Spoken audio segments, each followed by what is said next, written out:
से इनकार किया और उसके आगे झुके जिसके आगे झुकने से उसने मना किया। तो मैं उम्मीद रखूंगा कि हमारे लंबरदार चौकीदार अपने मनसबी फराइज जो लंबरदारी एक्ट चौकीदारी एक्ट में बताए गए उनको बाखूबी तरीके से पढ़ेंगे भी और जमीनी सतह पे आप अमल आवरी भी करें। दूसरा, कोरोना को लेके जो हमारा कोरोना का अभी बहरान चल रहा है उसमें गांव में आपने लोगों को समाजी दूरी रखने के लिए मास्क पहनने के लिए लोगों अवालीन फुर्सत में आज से ही आपने लोगों को तलकीन करनी है कि गांव में जो दूर दराज इलाके हैं आप लोग दूर दराज इलाके में लोगों की पहले तो आपकी मीडिया के वसात से आपको मुबारकबाद देता हूं कि आप हमारी कभी भी कोई मीटिंग होती तो आप पेश रहते हो और इस खबर को और इस मसले को उजालते हो। सबसे पहले तो मैं आपका शुक्रिया अदा करूंगा। उसके अलावा जो कोविड-19 जो चल रही है इस वक्त, जो कोरोना की बीमारी एक बहुत बड़ी हिंदुस्तान में चल रही है,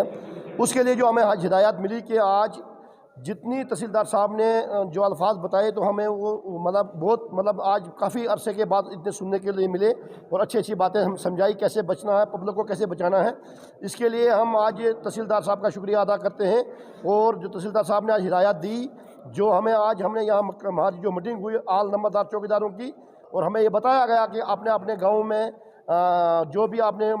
हर किस्म की से लोगों को दूरी देने की रहने के लिए हिदायत देनी है और लोगों को समझाना इस चीज़ के मास्क पहनने की बहुत असद ज़रूरत है, क्योंकि मास्क से काफ़ी बीमारियों को सामना जो है मुश्किलात का सामना जो आता है उससे बचना पड़ता है, बचने के लिए ज़रूरी है वो मास्क डालना। इसलिए मैं तहसीलदार साहब का और यहाँ के इनके स्टाफ का आज तहे दिल से शुक्रिया अदा करता हूँ, और आपका खासकर मीडिया का कि जो मीडिया हर जगह लम्हे पे पहुँच जाती है और हमारी जो बात है इसको उजागर करती है। और एक बात मैं ज़रूर कि जो मैं लोगों के एक बात ज़रूर मेरी जहन में आती है, जो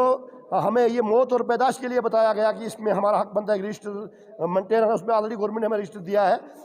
जो पैदाश के ताई जो भी हमारी लोगों की पैदाश, बच्चे की पैदाश होती है, बच्चा की पैदाश होती है, तो वो हमारे तक बहुत कम पहुंचती है, क्योंकि हम उसको जगह जगह नहीं पहुंच पाते हैं ऐसे चौकीदार वो, क्योंकि वो चौकीदारों को ही जिम्मेदारी दी गई है। और अलबत्ता मौत जहाँ भी होती है वहाँ हर मिनट के बाद हमें पता लगता है फलान जी का मौत हो गई, तो हम फ़ोन के ज़रिए भी हम पता करके वो दर्ज कर सकते हैं। लिहाजा मैं ये पब्लिक से गुजारिश करता हूँ कि जहाँ भी कहीं बच्चे की अपनी पंचायत के अंदर बनलाई और बेदार, जहाँ भी मेरी पंचायत के अंदर और बाकी पंचायतों के अंदर भी जहाँ भी पैदाश होती है, और तुरंत नंबरदार चौकीदार के पास खबर करें, ताकि आपको कल मुश्किलात का सफ़र न करना पड़े और कल आपको मुश्किलात का सामना न करना पड़े। मैं इसी पे आपकी इजाज़त चाहता हूँ। खुदा हाफ़िज़।